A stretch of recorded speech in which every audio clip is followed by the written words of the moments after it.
como uma mudança acontece.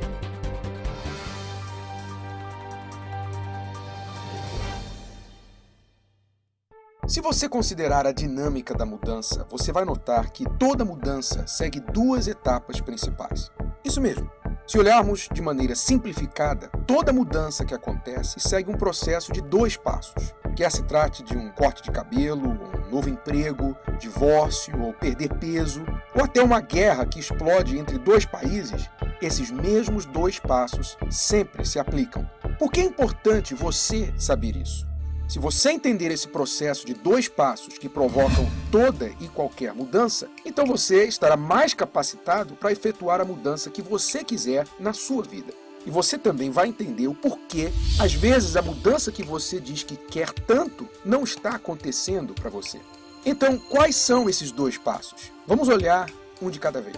O primeiro passo, o nascimento da mudança, é o resultado de pelo menos uma das seguintes condições mentais e emocionais, ou uma combinação delas: raiva justa, insatisfação, indignação, intolerância, revolta, tédio e um sentimento antigo que ultimamente tem saído de moda, mas que é muito útil para provocar uma mudança: a velha vergonha na cara. Pois bem, somente quando um ou mais desses sentimentos e pensamentos se apoderam de você e ultrapassam os seus limites de tolerância é que nasce a mudança. Resumindo em uma palavra, é quando você chega ao ponto do basta. Você chegou ao seu limite e daí não dá mais para aguentar a atual situação. É aí que nasce a mudança, quando o seu autorrespeito é desafiado, quando algo mexe com o seu brio, você tem que reagir, porque do jeito que está, não pode ficar. Mas isso é apenas o primeiro passo, apenas o começo, o nascimento da mudança. Para essa mudança crescer e desenvolver, para ela ganhar impulso e finalmente acontecer, você tem que colocar toda a sua força à disposição dela. Isso porque toda mudança encontra resistência, e quanto maior a mudança, maior a resistência contra ela. Você encontra resistência até mesmo em mudanças pequenas, como por exemplo, quando você vê que precisa de um corte de cabelo. Você tem que tirar tempo da sua agenda ocupada, ir até o cabeleireiro ou barbeiro e torcer que ele ou ela vai fazer um bom trabalho nesse cabelo lindo que você tem. É claro, é um exemplo pequeno que oferece pequenas formas de resistência, afinal estamos falando apenas de um corte de cabelo, mas mesmo assim é uma resistência que você tem que superar. Num outro exemplo maior, se você for começar o seu próprio negócio, você irá enfrentar níveis de resistência muito mais altos. Mas a chave aqui é entender que se você quer realizar uma mudança, a sua força tem que ser maior do que a resistência contrária. Portanto, o segundo passo para a mudança é permitir que a sua raiva, a sua revolta, a sua vergonha na cara façam uso de toda a sua força. Coloque tudo o que você tem à disposição dessas energias e daí é só sair da frente. Agora, o que quer dizer toda a sua força? Eu acho que é importante definir o que isso significa.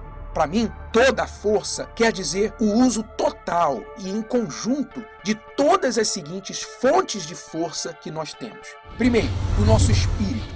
No nível mais alto da sua força está a sua fé, o seu espírito, o poder da sua crença. Você tem que acreditar que é possível mudar.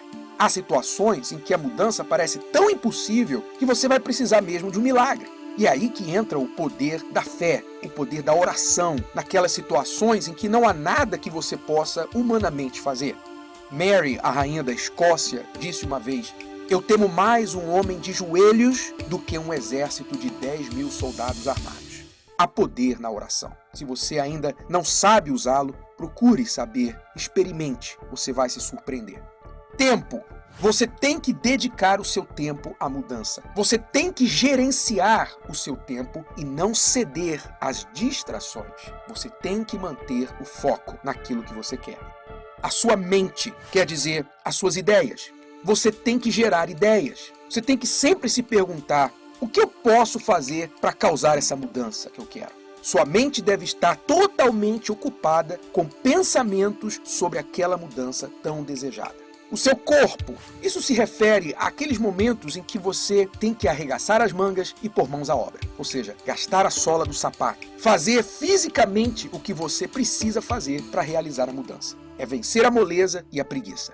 Recursos. Você deve usar todos os recursos, as ferramentas que você tem à sua disposição, os recursos que você tem e pode vir a ter para fazer a mudança acontecer na sua vida. Isso inclui recursos como pessoas, dinheiro, conhecimento e outros meios que você possa dispor.